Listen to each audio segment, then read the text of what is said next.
lovely people. How are you doing? Hoe gaat het? Bonjour. One of the themes on my mind is unknowing. Part of the illusion in a first world country is that we have more control over our environment than we actually really have. Nature holds the master card on how things work out for all living beings on this planet. The quantum energy, the way of the unknown, is the one thing that we lean into and count on, because the illusions we have are that life has a particular pattern and that it's always going to go this way, and when it doesn't immediately go that way, what's wrong? Why can't it go that way? I want it to go that way. That's the human condition. We get wired up to want to have the control, and sometimes that happens and sometimes not. Sometimes we sit there and we sort out what could we have done differently. What if we're going to do something? If we're going to do something like in the future, like okay, well, next time, how can we do it? We like to think like that.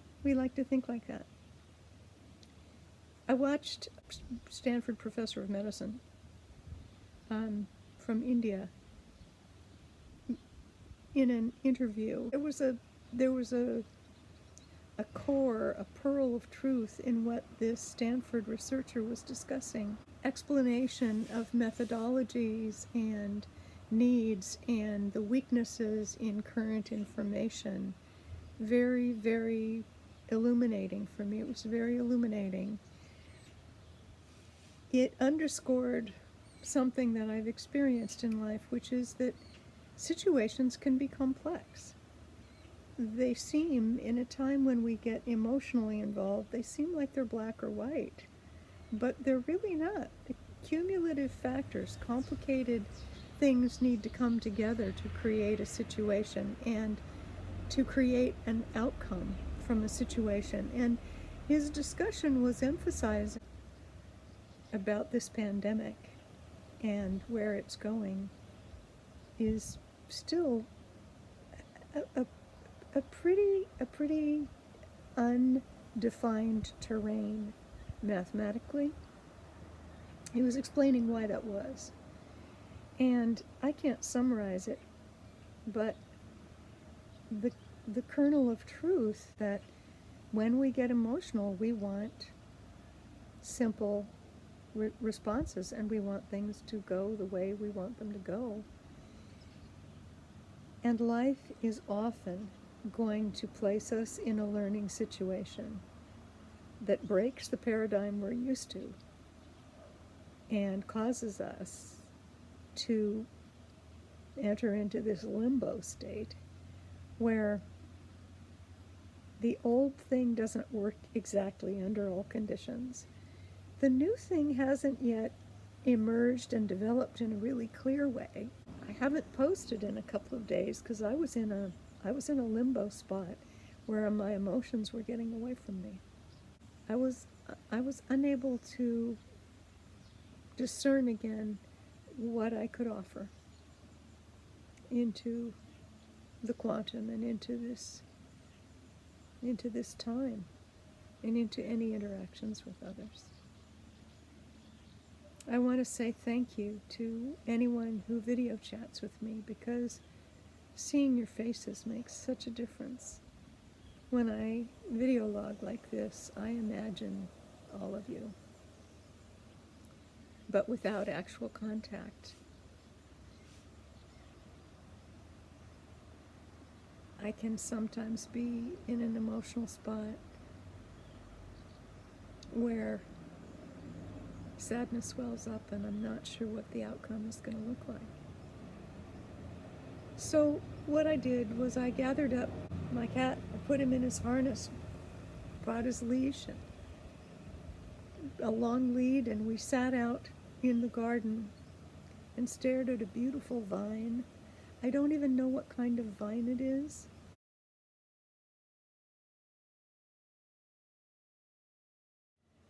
but the flowers have a lovely, faint fragrance that is so beautiful. And I took comfort seeing it climb up this tree, because that's where the vine is clinging. It's gone all the way from the ground up over a set of hedges and then all the way up into a nearby tree where it's raining its beautiful white blossoms down over the branches.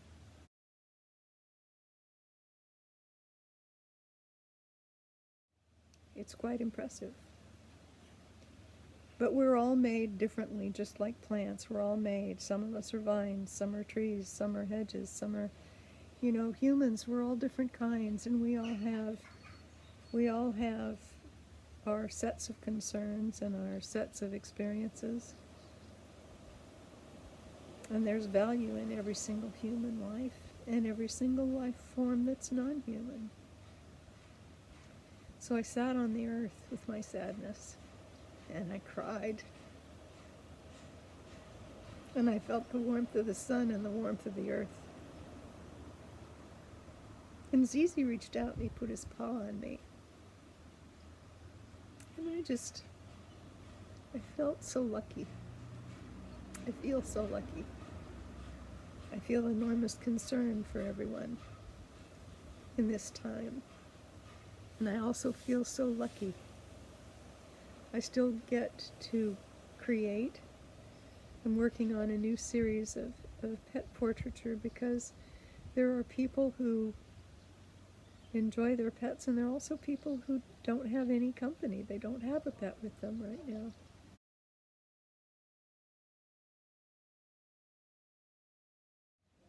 And it brings me joy to offer that, even if it's only in an image, to someone else who feels alone, because I know what it's like to feel alone. The quarantine here is going on, and it will go on for many more weeks.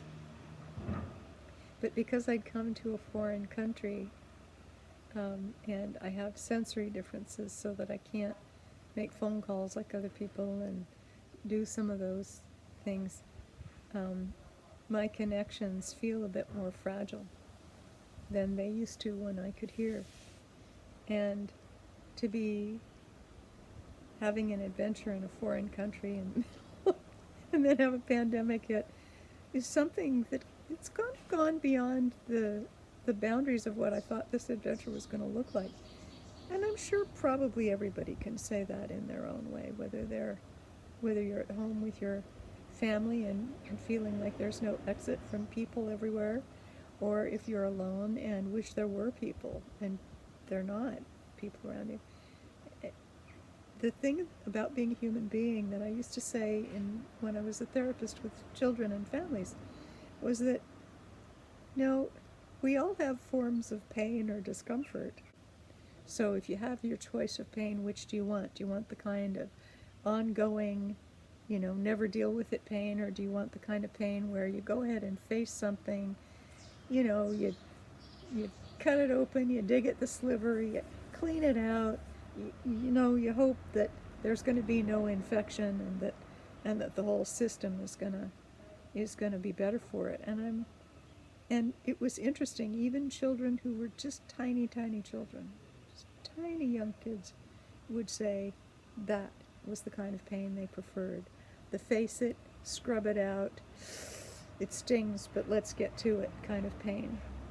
And so I know, going back to this notion of what's happening with the coronavirus and what are the best things to do and how can we address it most effectively, the limbo place of not being certain which way to handle it, to quietly bear our way along and just, watch and wait and look and see how to best respond. People are having a hard time agreeing on all of this.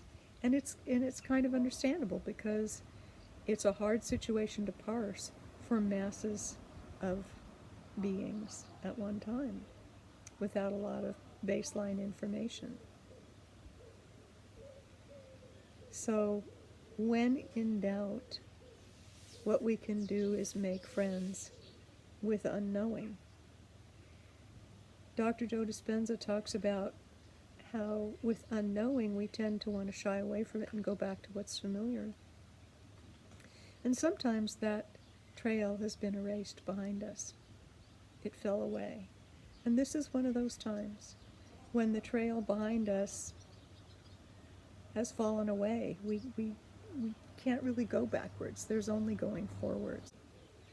And the kind of courage that I think is the most important, that I'm working hard to hold on to and to share, is the courage to trust the unknown, to lean into the unknown, to go ahead and say, we don't know. To not try and put more on it than that, to not overstate it, to not claim we know things when we can't know them, and to not demand of someone else that they know and have absolute answers. When there's unknowing, there's just unknowing. If we can lean into the unknown and trust that there's something good there, not just disaster, I think that's giving the quantum a fair shake, because in every situation there are positives about it as well as negatives.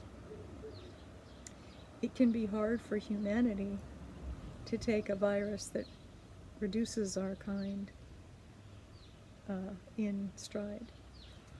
And yet when we look at the animal community and what's happening with other beings, wildlife, they're experiencing some blessings. It's not an easy scenario. We have a lot of illusions that somehow things should be easy when it's not that way. In talking with a friend yesterday, his words were, well, death is easy because then you just stop. It's done. It's over.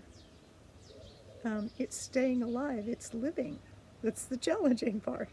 Because each day you come to the new day and you decide, how's this going to go? How am I going to live? So I hope you can live with the unknown. Make friends with it.